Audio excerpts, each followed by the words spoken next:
First up, our focus is on the second night of aerial bombardment. Russia has launched several waves of missile and drone attacks targeting several Ukrainian regions and killing at least 4 people.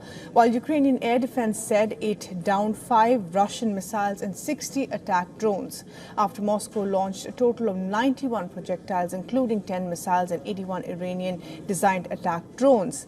This after Russia attacked Ukraine with more than 200 missiles and drones on Monday, killing 7 people and striking energy facilities nationwide.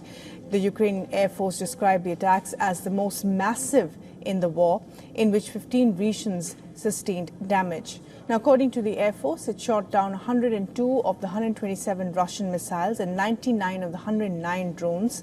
Russia's defense ministry has said its forces used high-precision weapons to strike important energy infrastructure in Ukraine. Ukraine's President Volodymyr Zelensky has said that Russia launched its offensive from a number of locations, including the Kursk and Belgorod border regions, the Black Sea and Crimea. He said the attacks highlighted the need for long-range capabilities. Each of these strikes repeatedly brings us back to the task of long-range capabilities. The need to provide our defense forces with enough long-range weapons that can destroy terrorists exactly in the areas of their strikes. Now, the White House has denounced the Russian assault on Ukraine's power grid and its efforts to plunge the Ukrainian people into darkness as winter approaches. The United States has pledged to continue its support to Kyiv, but on Zelensky's appeal for the permission to use U.S. weapons against Russian targets, the White House said its weapons policy remains unchanged. We're going to continue to lead that coalition of more than 50 countries in providing much needed military equipment for Ukraine. That certainly includes air defense systems and interceptors, which proved so critical in helping defend Ukraine against these attacks, and they need them every day. The National Security Council spokesperson also confirmed that Russia used over 100 Iranian drones targeting more than 24 Ukrainian critical energy sites, which also resulted in the deaths of civilians. Meanwhile, Ukraine has said that it has a new long-range weapon to strike deep into Russia, a homegrown combination of missile and drone called the Palantir. And according to Ukrainian officials, the Palantir was created to counter a wave of Russian bombings, as Ukraine's Western allies have placed conditions on the use of their long-range missiles in Russia. On the other hand, Russian officials said that 4 people were injured in Ukrainian drone attacks in central region of Saratov. A video published by the Russian Telegram channel MASH showed a drone crash into a skyscraper, while another one hit a residential building in the city of Engels, home to a military airfield that was targeted earlier. Russia's defense ministry has said that a total of 22 Ukrainian drones were intercepted overnight and in the morning over 8 Russian regions.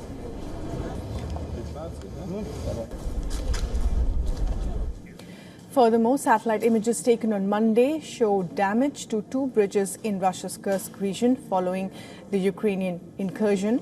Russian investigators said the bridges over the Sem River were damaged by US-made HIMARS, limiting the supply capacity of Russian groups opposing the Ukrainian advance.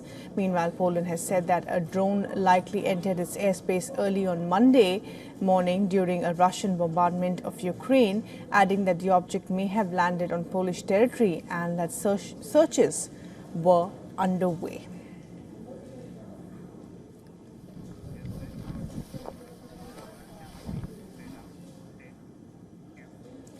All right, for the very latest on this, we're now being joined by Scott Lucas, Professor of International Politics, Clinton Institute, University College Dublin. He joins us from the UK. And Scott Lucas, thanks very much indeed for talking to us this afternoon. Now, Russia has certainly intensified its attacks in 15 out of 24 regions of Ukraine. Is this the kind of retaliation that the West had imagined to the Kursk invasion by Ukraine? Moscow is hitting back hard. I think it was anticipated that this type of mass attack would be in large part a Russian response to the Ukrainian now 3-week incursion, which has taken part of the Kursk region in Western Russia.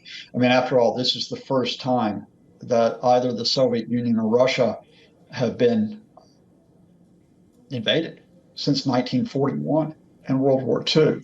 It is a great embarrassment for the Kremlin and Vladimir Putin. Remember, they had said at the start of their invasion, their own invasion in February 2022, we can take Kyiv within 3 days. Well, they haven't taken Kyiv within 3 days. They haven't taken it within 2.5 years. And instead, it's Ukraine which is seizing Russian territory. And the Russians are unable at this point to get Ukraine out. They haven't been able to counterattack effectively. So what do? You go back to this superiority that the Russians have with the missiles, with the Iran-made drones, and you punish Ukraine civilians. You punish them either by killing them outright, or you punish them by trying to destroy the energy infrastructure, hoping that you can freeze them when winter comes, hoping that now you can cause power blackouts and indeed also disrupt water supplies.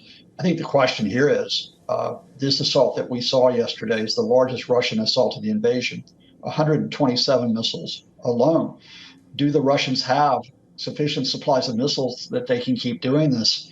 Or is this effectively maybe the last huge response by the Russians to try to push back Ukraine in its counteroffensive, which is not only in Kursk, but also in the political arena, with Ukraine saying, look, we're not going to give in to Russian demands because we can hold our own and resist, even if the U.S. is tying our hands behind our back.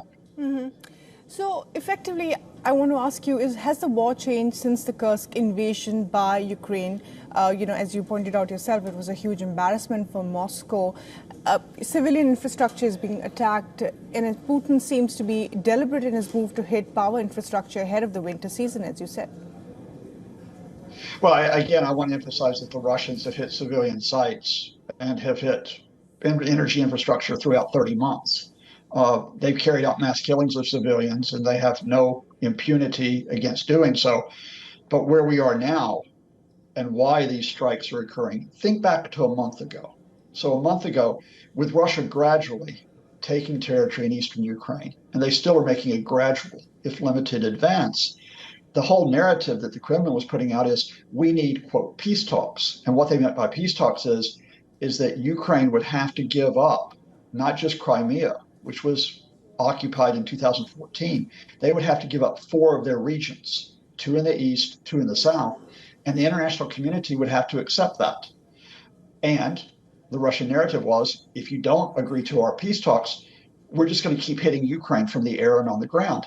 Once Ukraine went into Kursk, it completely changed the narrative. Now the narrative was not that Russia would just keep attacking, but now Russia's having to defend itself. So it's not about peace talks by Russia now. Ukraine can now go to the international community and say, support us so we can get negotiations that begin with a Russian withdrawal. Mm-hmm. Yeah, this war is, nowhere from ending from what we see. Both sides are digging in their heels. Zelensky has again said that the attacks highlight the need for long-range capabilities, once again asking its Western allies for those missiles that the U.S. is holding back on for so many months. What do you think will happen now? Well, at this point, I think it's more of the same, even as this Russian threat on the ground and in the air is quite evident. I think the Biden administration, although it began supplying the long-range U.S. missiles back in April, after hesitating for months, when they supplied those missiles, they told Ukraine, you can use them against Crimea. You can use them against occupied territory. You cannot use them inside Russia. And the U.S. continues to say that. In fact, equally important, the U.S. is effectively vetoing Ukraine using British or French long-range missiles, which they do have and which could be used immediately against, and let's be clear what they're being used for, against the Russian launch sites, against Russian air bases and other sites which are firing these missiles and firing these drones. I can talk to you about why the Americans are doing this. I think the primary reason is they fear it would be an escalation of the conflict with Russia, but I don't buy that. I mean, Russia's already escalated this conflict, and I do find it puzzling why the U.S. is effectively denying Ukraine what is a right to self-defense by being able to counterattack with these missiles further inside Russia. Okay, so you think that the Americans could do a lot more in this war, despite the fact that many believe it could be an escalation that there's no going back from. What do you think will be the narrative if both sides were to agree to some sort of a peace dialogue going forward, given that there's been now 3 weeks of major escalation on the ground? We're not going to get a peace dialogue. And I'm going to be very clear about this because I know that Prime Minister Modi was in Moscow, he was in Kyiv last week trying to talk about this dialogue. We're not going to get this dialogue for two reasons. The first and foremost reason is Russia doesn't want peace. That's not the purpose of its invasion. Its invasion was to break the Ukrainian government. Its invasion was to put in its own person in charge of Kyiv. Its purpose has been to take as much Ukrainian territory as possible, so they will not negotiate unless they can seize that 20 to 25% of Ukraine that they currently occupy. Secondly, Ukraine is not going to negotiate and pursue peace talks, even though it has a 10-point peace formula, even though it has a global peace summit, which was in Switzerland in June. It will not pursue negotiations unless the Russians agree at the start of talks, not at the end, at the start of talks, that they're going to withdraw military forces. Okay. Scott Lucas, appreciate you talking to us this afternoon once again on this war that is escalating, and of course with the second night of aerial bombardments by Russia that has launched waves of missiles. Thanks very much indeed for joining us this afternoon. Thank you. For all the latest news, download the WION app and subscribe to our YouTube channel.